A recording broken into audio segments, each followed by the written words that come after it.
warahmatullahi wabarakatuh. Gak lupa kan sama aku? Perkenalkan, kalau misalnya ada yang lupa, nama aku tuh Zakian Tias. Jadi di sini aku dikasih kesempatan dan mendapatkan tugas sekaligus untuk menjelaskan tentang fase-fase pemerintahan dari Bani Umayyah. Stay tune dan tungguin aja ya guys video setelah ini.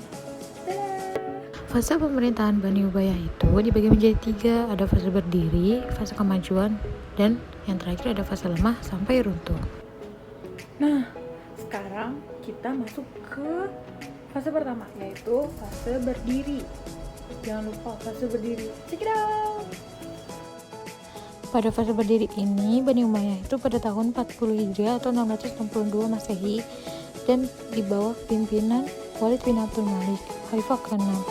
Pada masa ini, peradaban Islam itu berjalan dengan pendekatan Arabisasi atau pengembangan peradaban yang bercirikan Arab. Pada fase ini, dapat dilihat dari dominasi ukiran-ukiran di dinding masjid dan istana yang dihiasi dengan tulisan-tulisan kaligrafi yang indah. Ada juga lagu-lagu padang pasir dari warisan Arab pra-Islam yang dipadukan dengan seni Islam yang menghasilkan lagu-lagu qasidah yang indah. Yang difokuskan pada fase ini adalah perluasan wilayah. Pertama, berkuasa sampai dengan keempat benua, Asia, Afrika, Eropa, dan Amerika. Dan yang kedua ada wilayah di imperium-imperium besar seperti Yunani, Romawi, Persia, dan Gothia.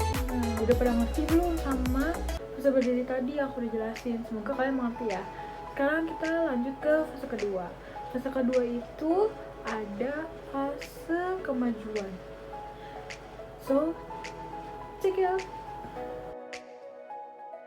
Fase kemajuan ini dimulai dari masa Khalifah ke-7 yaitu Sulaiman bin Abdul Malik sampai dengan masa Khalifah Umar bin Abdul Aziz. Pada fase ini banyak kemajuan yang dapat dirasakan oleh banyak orang, diantaranya terdapat ilmu pengetahuan, contohnya qiraat, nahwu, balaghah, dan lain-lain. Yang kedua ada bangunan fisik, masjid, pengairan, dan lain-lain. Yang ketiga ada fasilitas pendidikan, kutub, palakoh, dan lain-lain. Keempat, departemen pemerintahan di dalam keuangan, siasat politik, harbi keamanan, dari administrasi, kode hukum, dan lain-lain.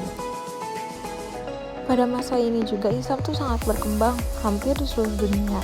Contohnya dari Asia Tenggara hingga Asia Timur, Afrika hingga Andalusia, India hingga Persia. Dan Islam itu dibawa oleh sahabat-sahabat Nabi. Pertama ada Uqbah bin Nafi dan Musa bin Nusair di Afrika Utara. Yang kedua Sa'ad bin Abi Waqqas di Cina dan Indonesia. Yang ketiga ada Abdullah bin Abi Sarah di India. Dan yang terakhir ada Tariq bin Ziyad di Eropa atau Andalusia Spanyol. Nah, itu tadi materi tentang fase kemajuannya. Gimana? Kalian pada paham kan? Semoga kalian paham sih ya. Sekarang kita lanjut ke fase terakhir, yaitu fase lemah sampai runtuh. Check it out! Pada fase lemah dan runtuh ini dimulai dari masa Khalifah ke-9, yaitu Yazid bin Abdul Malik yang tidak bisa mengendalikan pemerintahan seperti kedua kakak-kakaknya, yaitu Walid dan Sulaiman. Nah, sekarang aku mau ngejelasin tentang faktor utama dari keruntuhan ini. Check it out! Dan yang menjadi faktor dominan atau penyebab utama dari keruntuhan Bani Umayyah ini adalah sistem monarki, karena pada tahun 132 Hijriah atau 670 Masehi yang berakibatkan pada penyelewengan kekuasaan, kolusi, korupsi, tidak disiplin, dan tidak bertanggung jawab yang dilakukan oleh putra mahkota tersebut. Dan pada fase runtuh ini, lemahnya Bani Umayyah itu terjadi hampir di semua kekuasaan Bani Umayyah. Terdapat faktor lain juga yang menyebabkan runtuhnya Bani Umayyah. Pertama, berkembang dengan pesat beberapa kekuasaan baru seperti Abbasiyah dan Syiah di wilayah Hejaz dan Persia, Bani Fatimiyah di Mesir, dan Tohiriyah di Maroko. Dan yang kedua ada peperangan secara terbuka, terutama dengan kekuasaan Abbasiyah yang akhirnya mampu menggeser kekuasaan, bahkan sampai mengakhiri kekuasaan Bani Umayyah, tepatnya tahun 132 Hijriah. Gimana? Tadi itu adalah faktor-faktornya. Oh iya, aku hampir lupa.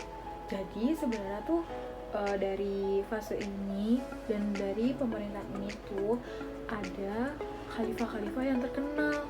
Check it out ya. Habis ini aku bakal kasih tahu. Ini dia. Dan ada Khalifah Bani Umayyah yang terkenal loh. Yang pertama ada Muawiyah bin Abi Sofyan, yang kedua Marwan bin Hakam, yang ketiga Walid bin Abdul Malik, yang terakhir ada Umar bin Abdul Aziz. Nah, jadi itu materi-materi yang tadi aku udah sampaikan ke kalian semua. Semoga kalian bisa mengerti dan bisa memahami apa kata-kata dari aku tadi dan materi-materi yang aku udah sajikan tadi. Kurang lebihnya aku minta maaf, semoga lain kali aku bisa seperti ini lagi dan mendapatkan kesempatan lagi untuk menceritakannya lagi. Dan mungkin di lain-lain pemerintahan atau di lain-lain fase. Ya, sekian dari materi aku. Semoga bermanfaat buat kalian. Kurang lebihnya mohon maaf. Jangan lupa like, komen, dan subscribe dari channel ini. Dan thank you yang udah subscribe semuanya dan like. Wassalamualaikum warahmatullahi wabarakatuh. Dadah.